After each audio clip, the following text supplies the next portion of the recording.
Hurtado, presidente de la Comisión de Participación Ciudadana y de Derechos Humanos del Consejo Legislativo del Estado Zulia. Hablábamos acerca de la situación económica en el país. Me debe de cómo califica la situación económica, pero le dejo una pregunta antes de irnos al corte. Usted hablaba que las condiciones ahora son diferentes a las de hace algunos años. ¿Ahora se vive mejor que hace algunos años? Por lo menos, para ser mucho más específicos, en el área económica. Mira, nosotros no podemos ocultar que estamos en un momento de guerra económica. Y cuando hablamos de guerra económica, hablamos el tema del acaparamiento, el tema de la especulación y el tema del contrabando de extracción. Son elementos que desde luego están bien estructurados por organizaciones donde el gobierno está haciendo un esfuerzo a través de la SUNDEN importante para combatirlo y regular el tema especulativo que hoy existe en nuestro país. En segundo lugar, cuando se compara, oye, si hoy se vive mejor que en la década de los 80 y que de los 90, podemos hoy diferenciar lo siguiente. Fíjate, ¿no? Yo quiero mostrar esta lámina porque es bien importante para los venezolanos y venezolanas que conozcamos cómo es la política de inversión que efectivamente el gobierno diseñó en esta década y que gracias a la revolución se llegó a los venezolanos y venezolanas. Esta es la inversión de ingresos desde 1984 al 98. Se habían obtenido, y aquí podemos apreciar que se ingresaron 222.652 millones de dólares y solo se utilizó para la inversión social 80.608 millones de dólares. En la gráfica, cuando ustedes aprecian en la gráfica de este lado, de 1999 al 2013, ustedes pueden apreciar que efectivamente está un ingreso de 972.565 millones de dólares y una inversión de 623.500 millones de dólares a la inversión social, es decir, a las viviendas, a la salud, a la educación. Hoy nosotros los índices de inserción escolar ha permitido a los venezolanos que en la década de los 90 el 77% de los venezolanos no podía ingresar a la primaria, ingresaba a la primaria. Hoy ingresa el 94%. Todavía tenemos un reto importante que hacer. Y por eso podemos hoy aquí a comparar si es que hoy se vive mejor o no que en el pasado. Y en este sentido podemos nosotros decir, ¿quiénes podían acceder a una vivienda? Hoy el gobierno ha roto un récord importante, más de 650.000 viviendas en tan solo 2 años y medio, casi 3 años. Para dignificar la vida de los venezolanos. Hoy de 278.000 pensiones que recibieron en 1998, en la revolución, el gobierno que cancelaba solamente el 50 o el 60%, porque si no le tiraban las ballenas y no les pagaban nada, hoy son 2.600.000 personas que reciben pensión digna y por supuesto tenemos que avanzar. Reitero, hay 2 elementos en este momento que debemos de combatir para mejorar la condición económica en el momento crítico que vivimos nosotros. Uno es la inflación y otro es el sistema de producción para mejorar las condiciones de vida de los venezolanos. Hay que industrializar nuestro país para seguir indignificando la vida de todos y cada uno de los venezolanos. Usted compartió cifras con todas las personas que nos están viendo. Yo comparto cifras con usted. La inflación anualizada según el Banco Central de Venezuela es de 63%, según el Sendas es de 93%. La canasta básica se ubicó en más de 30.000 bolívares según el Sendas, un aumento de 93% en un año. El desabastecimiento de medicamentos ronda el 70% según la Federación Farmacéutica de Venezuela. En materia de la pobreza, según la CEPAL, aumentó 3 puntos y se ubicó en 32% en Venezuela. La inseguridad ha cobrado 25.000 personas fallecidas en el año 2014. Usted hablaba de vivienda. Se requieren 15 sueldos mínimos para adquirir una vivienda a través de una política habitacional, según Aquiles Martini. Usted hablaba de educación. La educación pública fue la que tuvo más impacto por la inflación. Subió 157,5% según el Sendas. ¿Guerra económica o incapacidad por parte del gobierno? Usted hablaba de inversión. ¿Cómo se materializa esa inversión con estas cifras?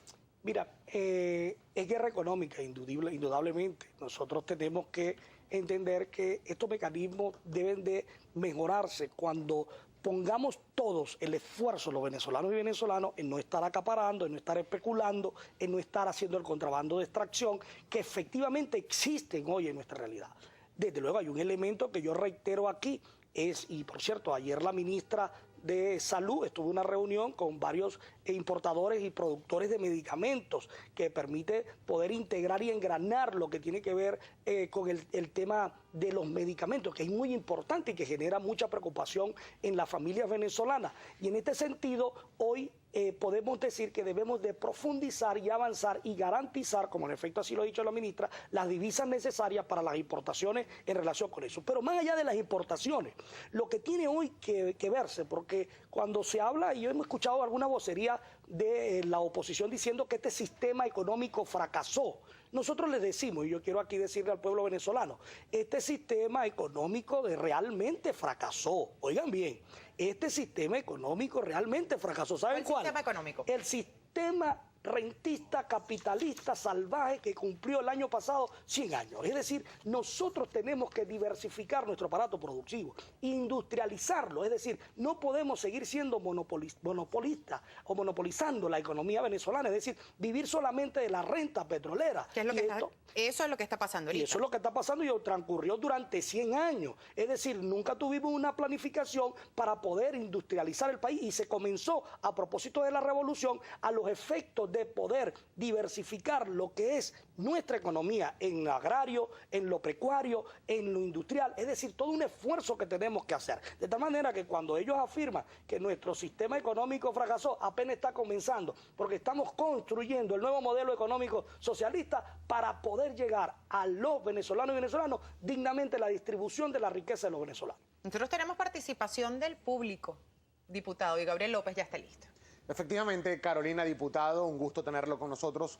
Hoy en Primera Página le vamos a solicitar, por favor, su colaboración, diputado, si es tan amable, con respuestas cortas y precisas para de esta forma darle la mayor cabida posible a la participación de la audiencia. Empezamos de inmediato con @Johnny Montoya. Él dice, díganle a su invitado que el pueblo o la gente en común no violan derechos humanos, es el Estado el que los viola. Por favor, ¿puede aclarar? Sí, son dos tesis, efectivamente, ¿no? Los que estudiosos del derecho, yo soy abogado también, dicen que las teorías son que los que violan los derechos humanos son los estados, en este caso los gobiernos, efectivamente. Pero cuando tú asesinas y pones una guaya para que transites tú libremente, ¿qué estás haciendo? Lógicamente que le estás vulnerando el derecho humano a un ciudadano. @Juancho Rumbos dice, diputado, pero es que se están justificando por trancar el libre tránsito los asesinatos de manifestantes. No. Efectivamente, allí pudimos apreciar en el año pasado que existieron también personas como funcionarios públicos que perdieron la vida también, producto de los hechos violentos de personas que protestaban violentamente y armados, y desde luego perdieron la vida tanto funcionarios que estaban en el ejercicio de su función de poder garantizar la paz y la tranquilidad, mientras que también han ocurrido personas que estaban en la protesta y que efectivamente son repudiados. No podemos diferenciar aquí. Los 43 muertos del año pasado, todos y cada uno de ellos nosotros repudiamos los hechos violentos en este sentido porque son venezolanos que perdieron la vida, de tal manera que debemos de garantizarles los derechos humanos a todos. A propósito de su comentario sobre la responsabilidad personal de este policía nacional bolivariano que asesinó al joven en el estado Táchira, Víctor Drax pregunta, si la responsabilidad penal es personalísima, ¿qué hace Leopoldo López preso? Mira, el problema es que también existen complicidades, ¿entiendes? Cuando yo dije que efectivamente aquí no hay una política de vulnerar y violar los derechos humanos de los venezolanos por parte del gobierno, es bien cierto. Aquí no hay una política y lo podemos diferenciar con las décadas de los 80 y de los 90. Hasta los abuelitos cuando iban a protestar le sacaban la ballena. Por cierto, uno de esos de los que está detenido por ahora para que no protestara. Efectivamente, hoy podemos nosotros decir que el hecho no se trata de una protesta pacífica y reivindicativa. Se trata de una protesta de violencia, de asesinato y de querer sacar un gobierno constitucionalmente electo por la mayoría de los venezolanos. @Manuel Castillo pregunta, cuando los funcionarios no son debidamente entrenados, ¿la responsabilidad es de sus superiores como en el caso del niño Roa? No, mira, podemos nosotros hoy decir aquí, si el funcionario fue capacitado o no, tienen que darse las investigaciones necesarias. Lo que sí es que hay un hecho que se materializó y que no puede quedar impune y que tenemos que nosotros repudiarlo. Y en ese sentido, como venezolanos, lo repudiamos. @César Bracamonte pregunta, ¿tenía que pasar esta muerte del menor para que se den cuenta que lo letal de usar las armas en manifestaciones?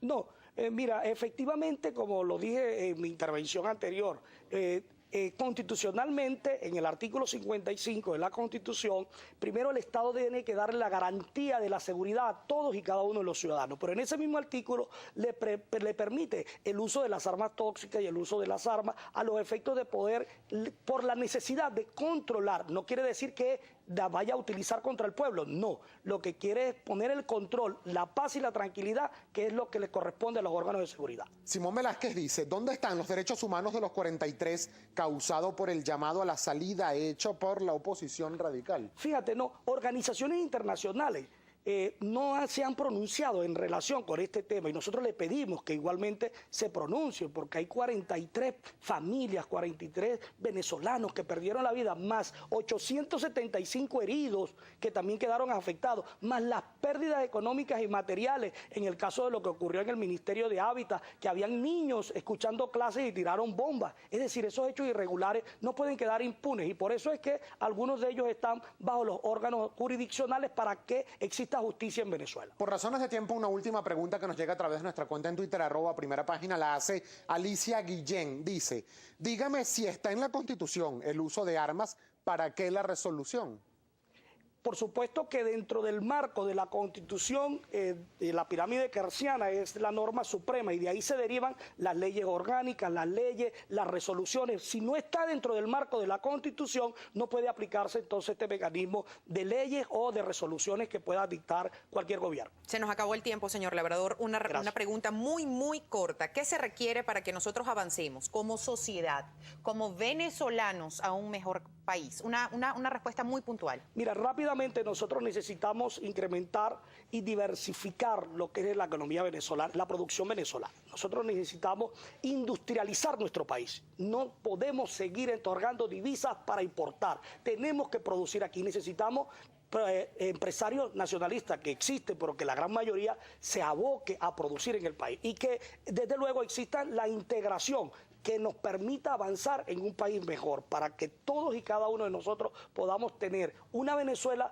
como potencia, que es uno de los legados que nos dejó Hugo Chávez Frías en su legado número 3, nos dijo, Venezuela como una potencia económica para todos y cada uno de nosotros los venezolanos. Muchísimas gracias. Gracias. Al diputado Eduardo Labrador, a partir de hoy, presidente de la Comisión de Participación Ciudadana y Derechos Humanos del Consejo Legislativo del Estado Zulia, 7:58.